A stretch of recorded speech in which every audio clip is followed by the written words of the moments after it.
In this episode, the Great American Road Trip begins as we head out to the USA.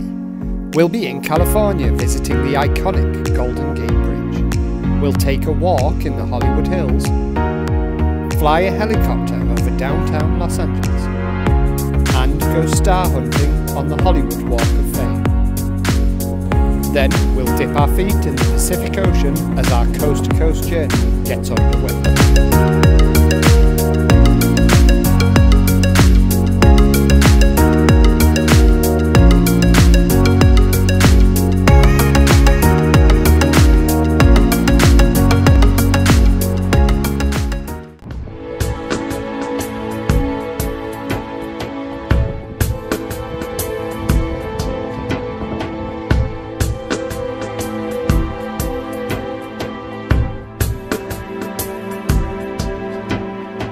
We started our journey in San Francisco. We're only here for one night. Why?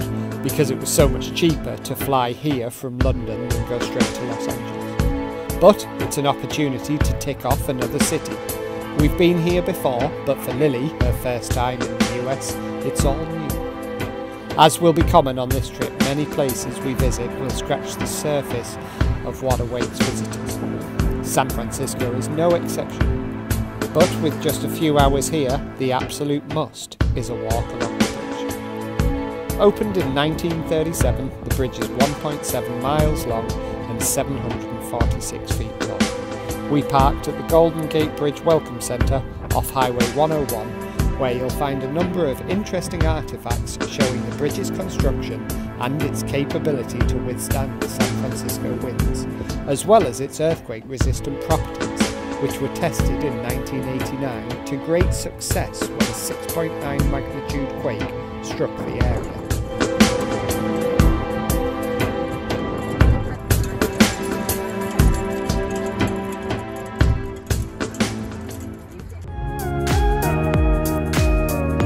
So, with San Francisco behind us, we head south through the great expanse of California wild country to our second stop, Los Angeles. This journey provided us with our first lesson of the road trip. It doesn't matter how much you plan for time, things will always take longer. We'd hoped for 6.5 hours, but it was more like 9. The roads are easy to drive. We took Interstate 5 most of the way. That's one thing we rarely see in England, mile markers with such big numbers on. I expect we'll see bigger on this trip. By the time we hit the 405 it was getting dark, but we've got 4 nights here, so there's no rush. Good job in the LA traffic.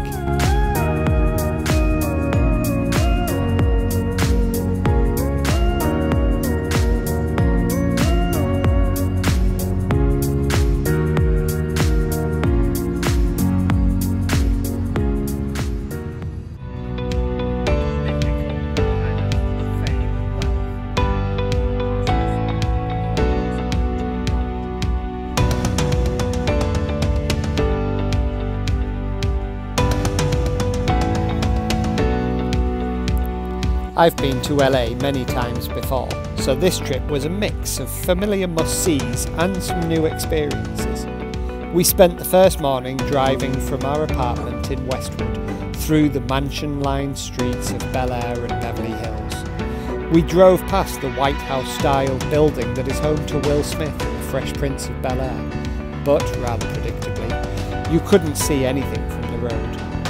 It was early on a Sunday morning, so Rodeo Drive was silent and quite peaceful to walk along.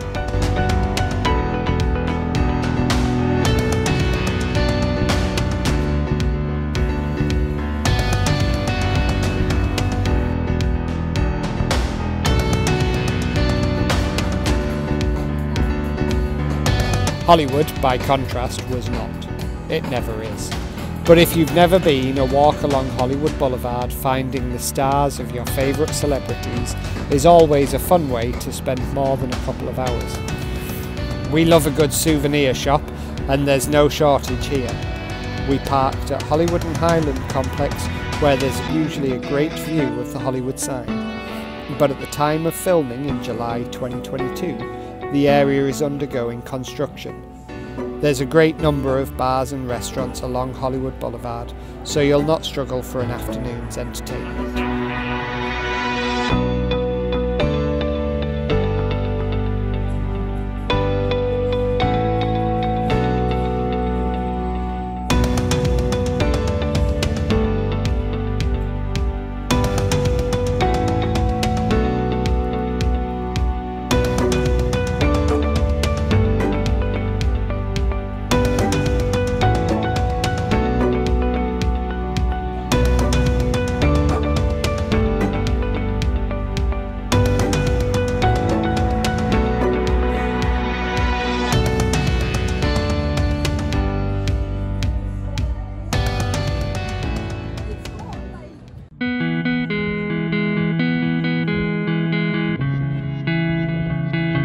Being in a place with which I'm quite familiar, it's nice to always find something different to do.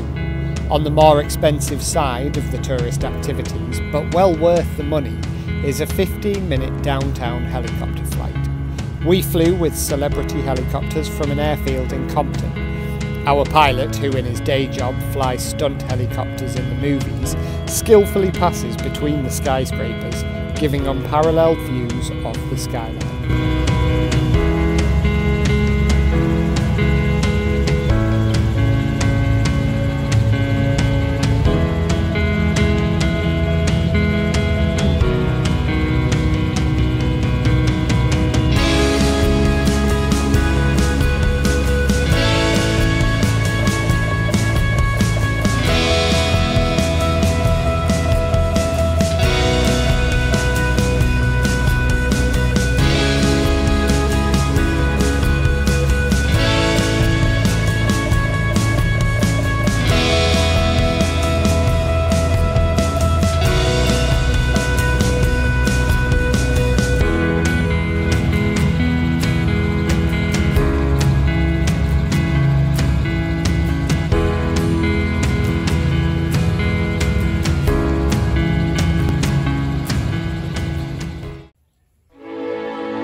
Since first coming to LA nearly 20 years ago, I've always wanted to walk Runyon Canyon.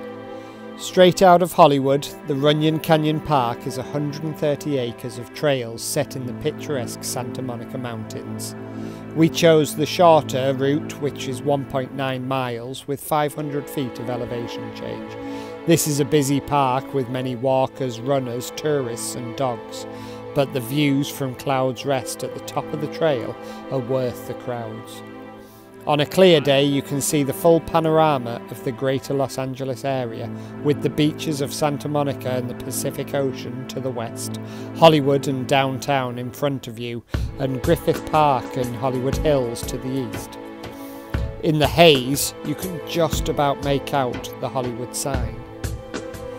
These first few days of our trip were so busy, this was a great way to escape the city.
So, on our final day in Los Angeles, we travelled down to Santa Monica to explore the beaches. There was an ulterior motive. For months I had told Lily about the beach bike path, officially called the Marvin Broad Bike Trail, which is a paved cycle and pedestrian way which winds its way along the sands of Santa Monica Beach. Her main form of exercise these days is rollerblading. Less common in the UK, skates are commonplace along the trail. Her skates packed, this was her day. 8.5 miles of unbroken tarmac awaited her. But with our suitcases still in London, we settled for swings, her second favourite mode of transport, and an hour's e-bike rental.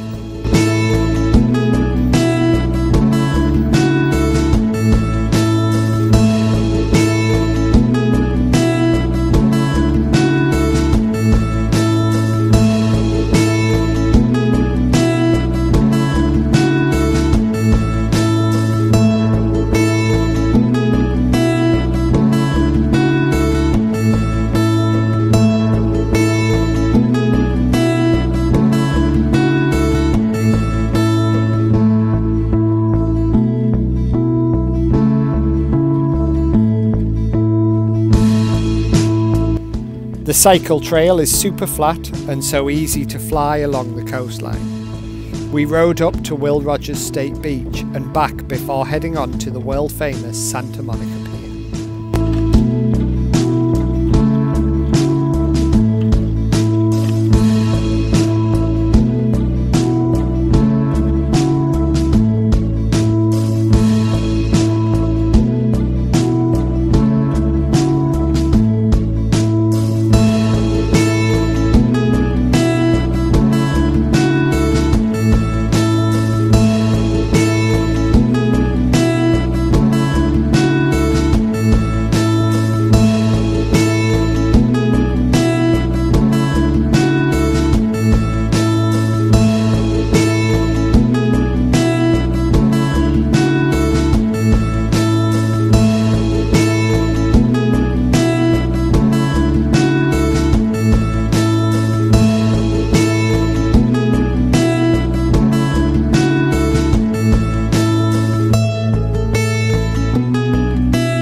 Pacific Park, located on the pier, is a traditional amusement park with rides for big and little.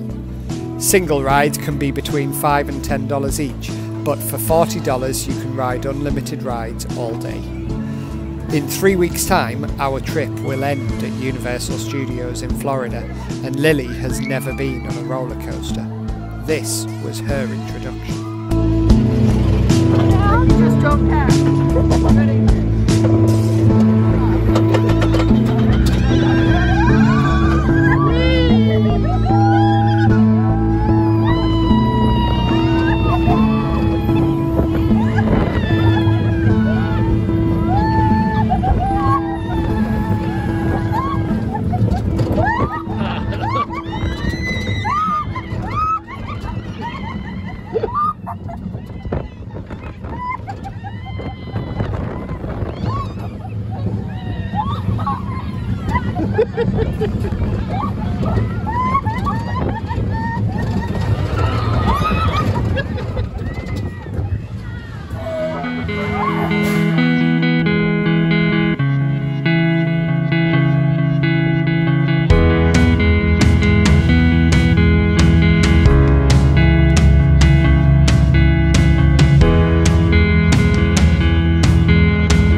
We left Lily in the park and headed to the end of the pier.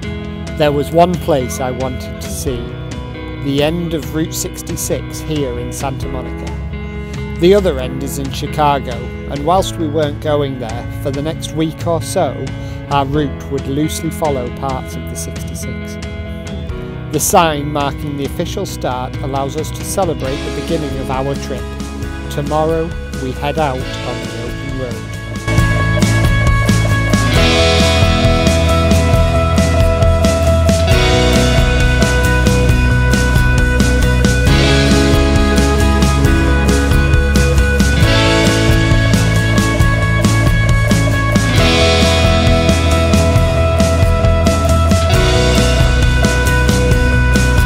We ended the day at Venice Beach, a short drive down the coast from Santa Monica. We'd heard a rumour there was a place which did skate rental. In any event, Venice is a great place. A complete cultural shift from Santa Monica, it is a place of diversity and excitement. The home of Muscle Beach, market stalls and street food. We wished we'd been here all day. And Lily got her skates on and was quickly back up the trail to Santa Monica. We didn't see her for nearly an hour, which can be a bit unnerving on your second day in a new country. She returned satisfied that her Los Angeles experience was complete.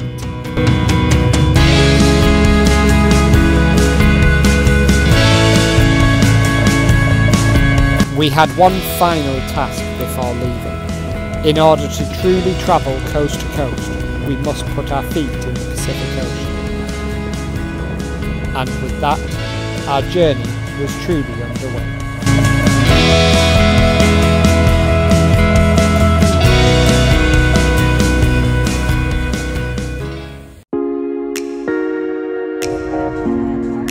Next time, we're leaving the city behind us as we start the journey east.